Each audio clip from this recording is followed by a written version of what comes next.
Cough and cold means food pipe or windpipe has some blockage. So we have to clean it. How? Number 1. Take steam with 2 spoon ajwain in 1 glass water. Massage chest area with towel hanky with the same warm water. Number 2. Boil half spoon ajwain in 1 glass of the water and drink sip by sip.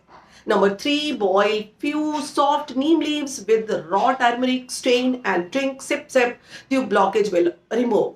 Number 4. Keep malayalam in the mouth. If 2 years baby, boil 1 inch malayalam in water and give to baby. Number 5. Ginger plus 10 to 15 tulsi leaves. Boil, strain and drink. Number 6. Eat radish with leaves. Dry mucus will dissolve and come out. Have patience. Sure success. Bye.